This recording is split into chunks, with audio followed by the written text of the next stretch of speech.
Hi friends, Kubi ಕಿಚನ್ಗೆ ಸ್ವಾಗತ. ಇವತ್ತು simple ಪಲ್ಯ ಮಾಡ್ತಾಯಿದ್ದೀನಿ. ಬ್ಯಾಚುಲರ್ಗೆ ಮಾಡಿಸಿದಂಥ ರೆಸಿಪಿ ಇದು. ಈರುಳ್ಳಿ ಪಲ್ಯ, ತರಕಾರಿ ಬೇಡ, ಕಾಳುಗಳು ಬೇಡ, ಬೇಗ ಅಂದರೆ ಬೇಗ ಆಗುತ್ತೆ. ತುಂಬ ಟೇಸ್ಟಿಯಾಗಿ ಚೆನ್ನಾಗಿರುತ್ತೆ. ಇವಾಗ ಅದನ್ನು ಯಾವ ರೀತಿ ಮಾಡೋದು ಅಂದರೆ, ಒಂದು ಕಡಾಯಿ ಇಟ್ಕೊಂಡು ಒಂದು ಅರ್ಧ ಬೌಲ್ ಎಣ್ಣೆ ಹಾಕ್ಕೊಂಡು, ಒಂದು ಅರ್ಧ ಟೇಬಲ್ ಸ್ಪೂನ್ ಸಾಸಿವೆ, ಅರ್ಧ ಟೇಬಲ್ ಸ್ಪೂನ್ ಜೀರಿಗೆ, ಒಂದು ಟೇಬಲ್ ಸ್ಪೂನು ಕಡಲೆಬೇಳೆ ಹಾಕ್ಕೊಂಡು ಎಣ್ಣೆನಲ್ಲಿ ಚೆನ್ನಾಗಿ ಬಾಡಿಸ್ಕೊಂಡು, ಒಂದೆರಡು ಕಡ್ಡಿ ಕರಿಬೇವಿನ ಸೊಪ್ಪು ಹಾಕ್ಕೊಂಡು ಅದನ್ನು ಬಾಡಿಸ್ಕೊಂಡು, ಈಗ ಹಸಿಮೆಣಸಿನ್ಕಾಯಿ 2 ಸೀಳಿ ಹಾಕ್ತಾಯಿದ್ದೀನಿ.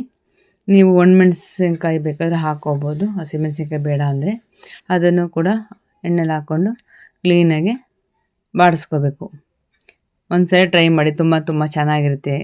ತರಕಾರಿ ಬೇಡ, ಏನು ಬೇಡ. ಒಂದು 2-3 ಬೆಳ್ಳುಳ್ಳಿನ ಜಜ್ಜಿಬಿಟ್ಟು ಹಾಕ್ಕೊಂಡಿದ್ದೀನಿ. ಇದನ್ನು ಕೂಡ ನೀಟಾಗಿ ಎಣ್ಣೆಯಲ್ಲಿ ಕ್ಲೀನಾಗಿ ಫ್ರೈ ಮಾಡ್ಕೊಳ್ಳೋಣ. ಎಲ್ಲ ತುಂಬ ಚಪಾತಿ, ಪೂರಿ, ದೋಸೆ ಎಲ್ಲ ತಿನ್ಬೋದು.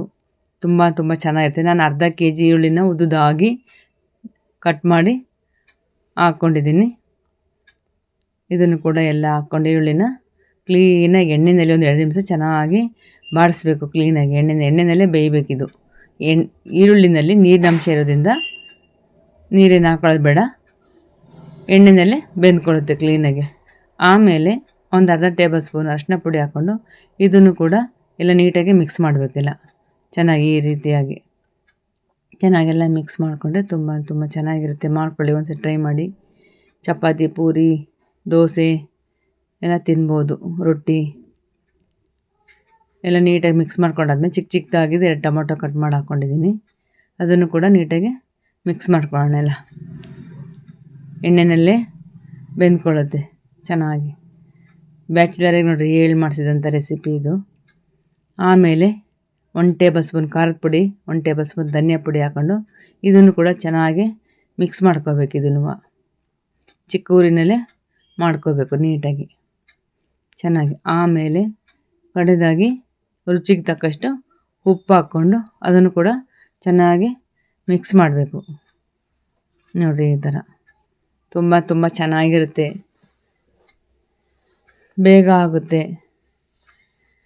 ಆಮೇಲೆ 1-2 ಟೇಬಲ್ ಸ್ಪೂನಷ್ಟು ನೀರು ಹಾಕ್ಕೊಂಡಿದ್ದೀನಿ. ನೀರು ಹಾಕ್ಕೊಂಡು ಆಮೇಲೆ ಒಂದು ಅರ್ಧ ಬೌಲಷ್ಟು ತೆಂಗಿನಕಾಯಿ ಹಾಕ್ಕೊಂಡು ಚೆನ್ನಾಗಿ ಇದನ್ನು ಕೂಡ ಮಿಕ್ಸ್ ಮಾಡಬೇಕು. ಚೆನ್ನಾಗೆಲ್ಲ ಎಲ್ಲ ಮಿಕ್ಸ್ ಆಗಿದೆ. ಇವಾಗ ಕಡೆದಾಗಿ 2 ನಿಮಿಷ ಬೇಯಿಸ್ಕೊಂಡಿದ್ದೀನಿ. ನೋಡಿ ಈ ಥರ ಬೆಂದಿದೆ. ತುಂಬ ಟೇಸ್ಟಿಯಾಗಿ ಚೆನ್ನಾಗಿರುತ್ತೆ ಈರುಳ್ಳಿ ಪಲ್ಯ. ಒಂದ್ಸರಿ ಟ್ರೈ ಮಾಡಿ. ಆಮೇಲೆ ಕಡೆಯದಾಗಿ ಕೊತ್ತಂಬರಿ ಸೊಪ್ಪು ಹೆಚ್ಚಿ ಹಾಕ್ಬಿಟ್ಟು ಇದನ್ನು ಸ್ವಲ್ಪ ಮಿಕ್ಸ್ ಮಾಡಬೇಕು. ಮಿಕ್ಸ್ ಮಾಡಿದ್ರೆ ಆಯಿತು. ಮಾಡ್ಕೊಳ್ಳಿ, ಲೇಟಾಗಿದ್ದರೆ ಬೇಗ ಆಗುತ್ತೆ. ಈರುಳ್ಳಿ ಇದ್ದರೆ ಸಾಕು, ಪಲ್ಯ ರೆಡಿ. ಮಾಡ್ಕೊಳ್ಳಿ, ಸಿಂಪಲ್ ಅಂದರೆ ಸಿಂಪಲ್ಲು, ಬೇಗ ಆಗುತ್ತೆ. ತಿನ್ನೋಕ್ಕೂ ತುಂಬ ಚೆನ್ನಾಗಿರುತ್ತೆ, ಟೇಸ್ಟಿಯಾಗಿರುತ್ತೆ. ಮಾಡ್ಕೊಳ್ಳಿ.